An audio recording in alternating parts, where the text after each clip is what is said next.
Hello Sparkle Squad, this is Monica and I am on the heels of the cherry red and pink colors for the Be Creative challenge that I'm doing on February 13th. But this is part 2 of a tutorial video that I'm doing for BeeBeeCraft using now these beautiful synthetic shell turquoise combination and resin beads. And then I'm also using these other beautiful beads that I got, that strand of shells there. I've gotten all of those colors from the previous bead haul over here, and then all of these colors here from the shell beads. So I wanted to continue on the theme, but I'm going to do a bracelet for this particular project. Now you've seen me do these things 1,000 times where I have crimped, so I've already got one side of my bracelet crimped, and I have a lobster claw clasp, and I have tested it to be sure that the lobster claw clasp works.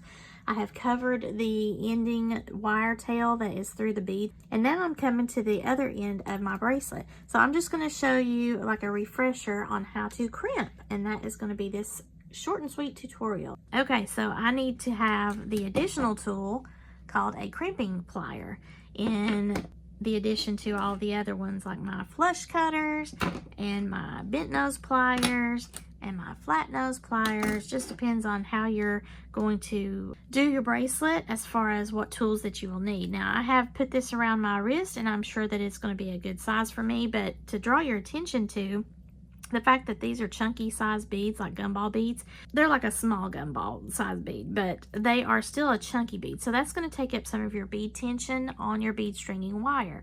And depending on what type of bead stringing wire that you're using, whether it's the 7 strand, which is a little bit less flexible, or the 49 strand, which is what I'm using here, which is the ultimate flexible, then you would have a little bit of bead tension to worry about as far as the sizing in your beads going around your wrist and not being too tight and then possibly break the bracelet. So mine feels good. I'm using that 49 strand wire. I popped on a crimp tube here on the end, and the way that I always like to do it when I'm using the lobster claw clasp is get one of my split rings, which is the little ring here that looks like a keychain.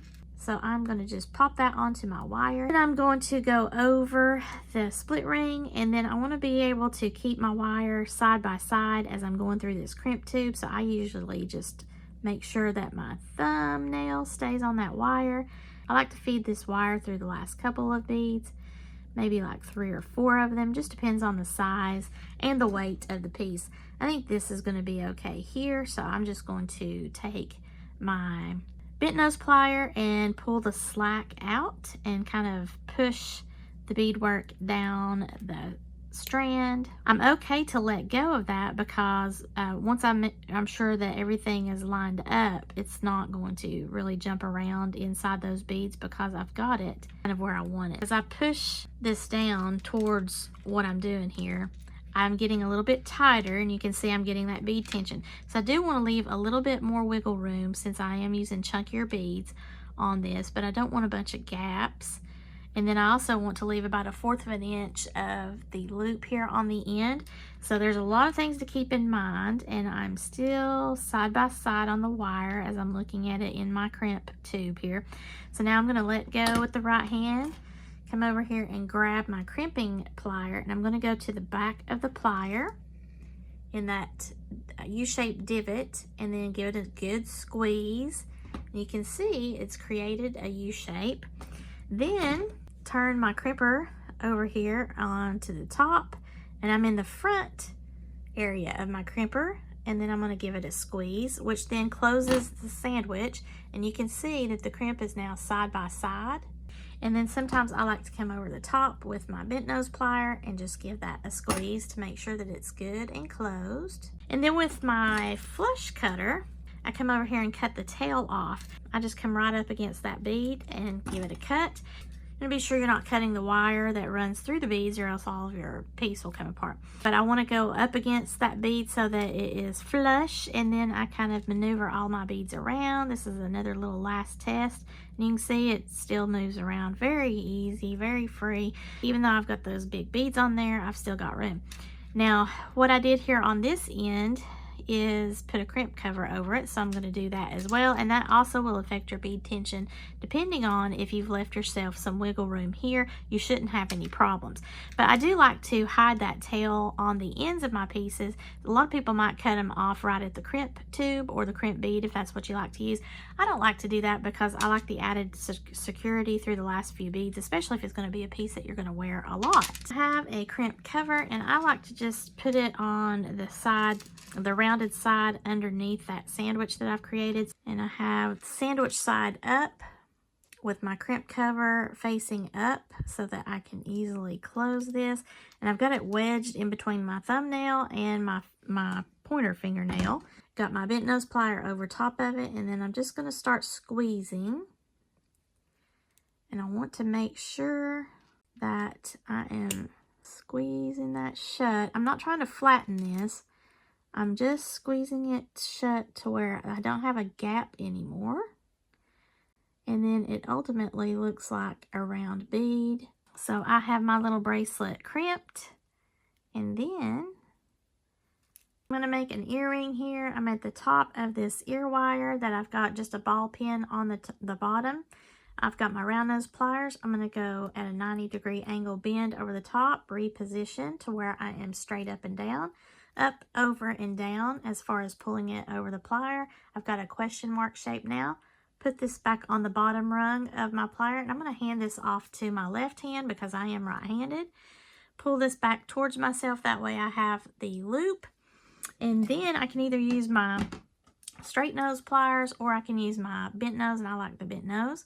Then I'm just going to do some wrapping until I touch the top part of that bead. And you might have to let go and then kind of reposition. So I don't really care about any design being front facing, but I do just like to have some tight wraps. So I'm at the top of that bead. I'm going to cut this off now. If I had like a flower or something that I was worried about wanting to keep front facing, then I would make sure that this isn't going to move around when I go to cut that off. But I'm not really worried about that. And then I'm just going to go around the base and be sure that that tail is not poking out anywhere, and it's not. And then come over here and open up my ear wire so that I can pop that earring on. And I like to do the front face that's prettiest to where that's what everybody sees. Not that anybody's going to be that close to your ear to look. If you do a messy wrap style, then it doesn't really matter. If you do a simple loop, it doesn't really matter. But as you can see, when you have the wrapped style, then you want to have that kind of coil look front facing. So I'm going to just make another one of those little earrings. That way I've got something to coordinate with my lovely bracelet here. So I'm going to make one more little pair of earrings, or two more little pairs of earrings on these little pink and red bumblebees that I just absolutely love collecting, those bumblebee themed beads. I have a bracelet and 1, 2, 3, 4, 5, 6 pairs of earrings in the cherry red and pink theme from my friend Terry, her Be Creative challenge that she has every month, in those colors. She's doing colors this time rather than the theme word, I think is what we were doing before. So the bracelet has the combination of the roses and this glitzy bead here. I've got some bead caps around those shell resin beads that are just really beautiful with the synthetic beads with the turquoise in them, and then these other shell beads here. So I'm picking up the cherry reds, or really it's more like cranberry red, I think, but cherry red and pink. So I've got the vibe of the theme in all of these designs that I have here. So I think I pulled off the challenge. What do you think, Terry and everybody else?